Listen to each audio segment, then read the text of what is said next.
अशोक खरात संदर्भातल्या काही बातम्या पाहूयात। अशोक खरातला आज न्यायालयामध्ये हजर केलं जाईल। पोलीस कोठडीची मुदत संपल्यानं नाशिक सत्र न्यायालयामध्ये सुनावणी पार पडेल। गंभीर लैंगिक अत्याचार प्रकरणात खरात आरोपी आहे। जादूटोणा आणि गर्भवती महिलेचा गर्भपात केल्याचा आरोप त्याच्यावर आहे। सुरक्षेच्या कारणास्तव सुनावणी व्हिडिओ कॉन्फरन्सिंगद्वारे घेण्याची एसआयटीने विनंती केली आहे। तिसऱ्या गुन्ह्यात पोलीस कोठडीची एसआयटीने मागणी केलेली आहे। अशोक खरातचा कोठडीतला मुक्काम त्यामुळे वाढतो का, याकडे आता सगळ्यांचं लक्ष लागलंय।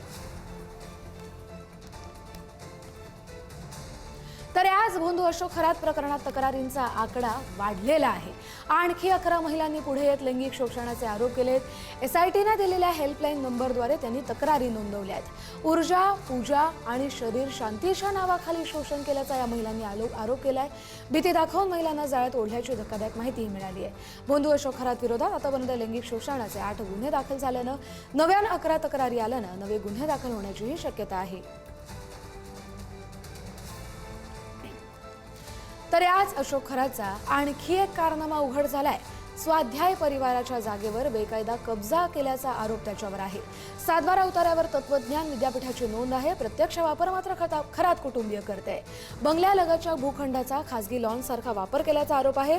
कुटुंबियांकडे जागेची चावी आहे, त्यामुळे कार्यक्रम आणि बैठका याच ठिकाणी होत आहेत। स्वाध्याय परिवाराने त्यामुळे तीव्र नाराजी व्यक्त करत कारवाईची मागणी केली आहे। या भोंदू अशोक खरातच्या नावावर तब्बल 100 मालमत्ता आहेत। खरातच्या नावावर असलेल्या मालमत्तांची किंमत सुमारे 200 कोटी इतपर्यंत गेली आहे। खरातच्या कुटुंबियांच्या नावावर देखील 70हून अधिक प्रॉपर्टी आहेत, असं तपासातून समोर आलेलं आहे। ईडीकडे 35 मालमत्तांची कागदपत्र आहेत, त्यामुळे आर्थिक तपास वेगानं सुरू आहे। दैवी शक्तीच्या नावाखाली भीती दाखवून खरातनं जमिनी मिळवल्यात। महागडे खडे विकून भक्तांची फसवणूक केल्याचंही उघड झालंय।